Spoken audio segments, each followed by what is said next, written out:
야구야구 김영준입니다. 커쇼가 WBC 참가를 확정했습니다. 이로써 미국 대표팀의 위상은 더 올라갔습니다. 그동안 참가를 꺼렸던 트라웃과 커쇼가 모두 참가하게 된 미국 대표팀은 비록 벌랜더, 슈어저, 디그롬, 게리콜 등 슈퍼 에이스들이 빠지긴 했지만 역대 최강의 전력임은 물론 다시 나오기 힘든 선수 구성을 하게 됐습니다. WBC 대표팀 이야기는 다음에 다시 하기로 하고 지금부터는 다저스 이야기를 해보겠습니다. 2020년 월드시리즈 6차전 다저스는 템파베이를 4대2로 꺾고 32년 만에 월드시리즈 우승을 확정합니다. 당시 로스터에 있던 선수 중 현재 남아있는 선수는 12명으로 그 중에서도 야수는 무키 베츠, 맥스 먼시, 윌 스미스, 크리스 테일러, 오스틴 반스 5명에 불과합니다. 키케 에르난데스와 AJ 폴라, 시거, 벨린저, 피더슨, 자체 생산 트리오와 12년 동안 391세이브를 올린 젠슨에 이어 다저스를 상징하는 선수였던 저스틴 터너까지 팀을 떠나게 됩니다. 특히 터너와의 이별은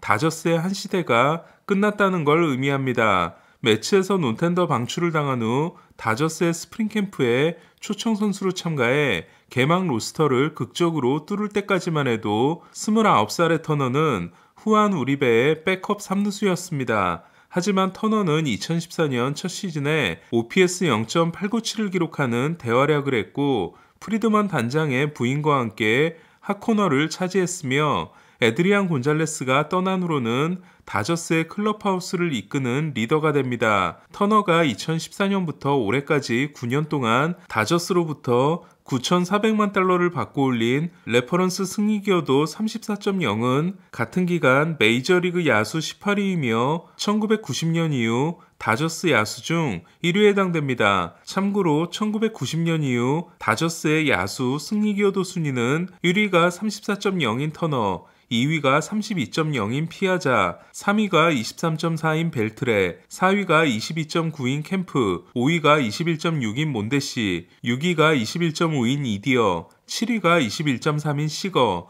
8위가 21.0인 숀그린입니다. 경기, 타점, 득점, 홈런, 2루타에서 다저스의 포스트 시즌 역대 1위인 터너는 그러나 시간의 흐름에 따라 부상을 자주 당하는 선수가 됐고 수비가 급격히 나빠졌으며 지난 2년간 포스트 시즌에서 1할 2푼 8리에 그침으로써 다저스 팬들에게는 축제와도 같았던 터너 타임이 사라지게 됩니다. 이에 다저스는 1,600만 달러 옵션을 거절하는 대신 200만 달러 보상금을 줌으로써 터너에게 작별 인사를 하게 됩니다. 터너가 보스턴과 맺은 계약은 2년 2,170만 달러로 두 번째 시즌이 선수 옵션인 터너는 옵션을 거절하면 1년 1,500만 달러, 옵션을 선택하면 2년 2,170만 달러 계약이 됩니다. 다저스 경기를 많이 중계한 사람으로서 타구의 비거리가 올해 갑자기 줄어든 느낌이 들었던 터너는 페네이 파크의 그린몬스터를 활용하면 괜찮을 수 있겠다는 생각이 듭니다. 터너와 결별이 확정됨으로써 다저스는 트레이 터너와 저스틴 터너, 타일러 앤더슨과 앤드류 히니, 논텐더한 코디 벨린저와 에드윈 리오스, 크리스 마틴과 토미 케인이, 다저스와 재계약 가능성이 제로인 킴브럴, 잠시 스쳐간 케빈 필라, 히스 엠브리, 지미 넬슨, 한 경기도 등판하지 못한 데니 더피, 내야수로 영입했더니 마무리로 활약한 헨서 알베르토까지 9명의 주요 선수를 포함한 15명이 FA로 떠나게 됐습니다. 다저스를 떠난 15명 중 지금까지 계약을 맺은 선수는 8명으로 이들의 계약 총액이 4억 3,900만 달러인 반면 다저스는 커쇼와 맺은 1년 2천만 달러 계약을 포함하더라도 4,450만 달러에 불과합니다. 이는 4억 6,300만 달러를 쓴 자이언츠, 3억 6,700만 달러를 쓴 샌디에고와도 엄청난 차이로 이에 올 시즌을 마감할 때 2억 6,200만 달러였던 다저스의 페이롤은 1억 9,400만 달러까지 떨어져 사치세 리셋에 문제가 없게 됐습니다. 전략적으로 쉬어가는 느낌이 강하게 들고 있는 다저스가 그 와중에도 1,000만 달러 계약을 준 선수는 노아 신더가드와 JD 마르티네스로 신더가드는 매치 출신인 터너와 바통 터치를 하게 됐습니다. 다저스 프리드먼 사장은 외부 선수를 영입하는 데 있어 확실한 특징을 가지고 있는데요. 불펜은 줍줍으로 해결한다와 함께 자기에게 아픔을 줬던 선수를 영입하는 겁니다. 템파베이 단장 시절 월드시리즈에서 필리스에게 패했던 프리드먼은 2008년 필리스 멤버들인 어틀리, 롤린스, 루이스를 영입했으며 2018년 보스턴에게 진 후 배츠, 2019년 워싱턴에게 진 후 슈어저와 터너, 2021년 애틀란타에게 지게 되자 프리먼을 영입합니다. 그러고 보니 프리드먼은 유일하게 휴스턴 출신을 영입하지 않았으며 본인의 철학에 반한 영입이었던 조 켈리는 크게 실패하게 됩니다. 한때 샌디에고는 페코파크가 투수에게 절대적으로 유리하다 보니 재기를 원하는 투수들이 가는 곳이었습니다. 최근 다저스에게 긍정적인 흐름은 선수들이 부활을 노리는 무대로 다저스를 선호함으로써 다른 팀보다 낮은 계약 조건으로도 이들을 영입할 수 있게 됐다는 겁니다. 양키스의 경우 양키 프레셔를 두려워하는 선수와 핀스트라이프 디스카운트가 동시에 존재하고 지역 언론과 팬들이 스트레스를 주지 않는 걸로 유명하기 때문에 카디널스만 가면 잘하게 되는 카디널스 효과가 존재하는 것처럼 쪽집게 코칭에 능한 빵빵한 강사진을 구축한 다저스는 FA 대박을 노리는 선수들을 위한 재수 전문 학원이 되고 있습니다. 신더가드와 JD 중에서 개인적으로 더 궁금한 선수는 신더가드입니다. 올해 다저스는 175이닝 17승 7패 2.16의 우리아스와 함께 곤솔린이 130이닝 16승 1패 2.14, 앤더슨이 178이닝 15승 5패 2.57을 기록하며 뷰러의 공백을 성공적으로 메운 바 있습니다. 곤솔린은 다저스 코치들과 겨울훈련을 통해 스플리터로 스트라이크를 던질 수 있게 됐으며 1라운드 지명 선수로 콜로라도 시절부터 체인지업이 뛰어났지만 쿠어스필드 때문에 고전했던 앤더슨은 다저스가 그립을 수정해주자 체인지업이 7인치 더 떨어지게 되고 체인지업의 구속도 더 낮아졌습니다. 양키스로 트레이드 되고 나서 장착을 시도한 히니의 새로운 슬라이더 또한 다저스 코치들의 도움 속에 강력한 구종으로 재탄생했는데요. 히니는 건강하기만 했다면 더 뛰어난 활약을 할 수 있었습니다. 이에 올해의 다저스를 대표했던 세 개의 구종은 곤솔린의 스플리터가 1할 1푼 3리, 앤더슨의 체인지업이 1할 7푼 9리,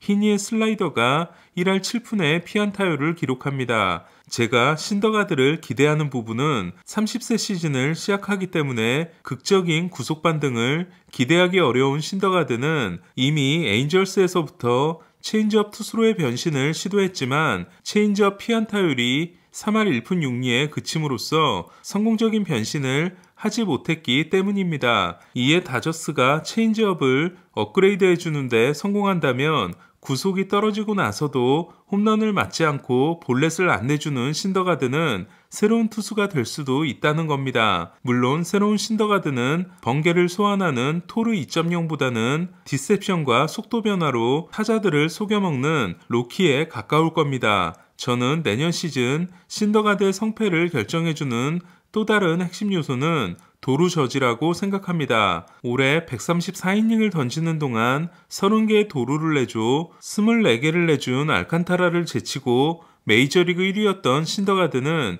자동문으로 유명합니다. 이에 도루를 가장 안 내주기로 유명한 류현진이 통산 1003이닝 동안 8개를 내준 반면 신더가드는 852이닝 동안 169개를 허용했습니다. 여기에 내년부터는 베이스가 커지고 견제 제한까지 생기는 점을 감안하면 도루의 취약한 문제를 개선하지 못할 경우 끔찍한 악몽을 경험하게 될지도 모릅니다. 이에 FA 제수에 성공하려면 대대적인 변화가 불가피한 신더가드는 다른 팀들의 더 좋은 오퍼를 거절하고 본인이 변신을 시도할 무대로 다저스를 선택했던 겁니다. 가장 분석력이 뛰어난 팀에 가장 학구적인 타자가 온 점도 큰 기대를 하게 합니다. 2011년 탱킹을 시작한 휴스턴은 2명의 의미 있는 타자가 데뷔합니다. 호세 알투베와 JD 마르티네스였습니다. 휴스턴은 21살의 알투베에게 2번을 주고 23살의 JD에게는